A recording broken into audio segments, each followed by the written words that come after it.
Depuis notre enfance, nous avons des blessures et des cicatrices. Au début, il y a le soin, un pansement. Parfois, on ne prend pas le temps de soigner, sauf si la blessure est profonde. Elle finit par cicatriser. Nous restons des mois, des années avec ce pansement du mental, avec la conviction que ça passera avec le temps. Et puis un jour, on focalise sur cette marque, en la laissant bien cachée dans le rejet, le déni, l'abandon, parce que c'est laid, honteux, une erreur, une injustice, humiliation, culpabilité. C'est un échec, une frustration, du dégoût, de la peur. Nous mettons ça de côté et la division intérieure s'opère. Pour certaines personnes, cet ego blessé devient violent, maltraitant, avide. Le cœur se ferme.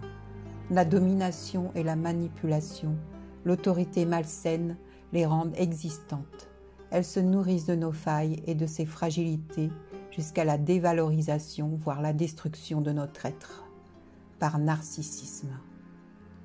Pour d'autres, ces cicatrices restent visibles pour nous rappeler que nous sommes vivants, même si l'on est marqué par notre vie. Avec l'inconscience, on apprend à mettre des pansements de protection partout, à tout ce que l'on ne veut pas voir et montrer, ne pas voir en soi et dans les autres les résultats de ces cicatrices. Et au fur et à mesure que l'on avance, il se présente des résonances, des miroirs, des événements qui réveillent nos blessures, gardées bien secrètement, garder l'apparence que tout va bien. Et puis un jour, le boomerang, le burn-out, la dépression, la maladie, la perdition nous rappellent qu'il y a cet enfant intérieur qui souffre de ne pas être reconnu, consolé, entendu, aimé. Le temps n'efface pas une cicatrice, dit-on. Est-ce une raison de faire de soi le résultat de cette blessure? N'est-elle pas l'expression d'une situation qui nous a souvent dépassés? Des rencontres peuvent révéler ces parts de nous-mêmes blessées que l'on ne voyait pas ou que l'on ne voulait plus voir. De ces situations difficiles, d'un travail sur soi, cela ouvre des prises de conscience pour enfin arriver à accueillir, accepter, aimer ce que l'on est vraiment. Ces pansements blessures auxquels on s'était identifié en les portant, en portant les masques d'un mental perdu. Est-ce cela notre jeu?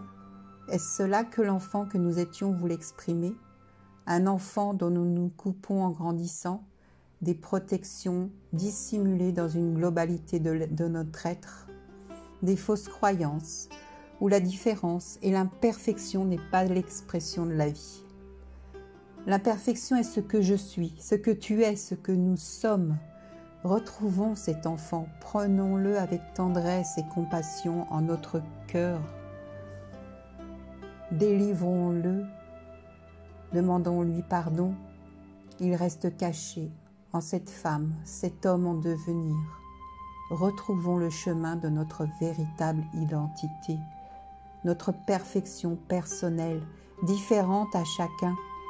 Faisons de nos imperfections et nos différences une force.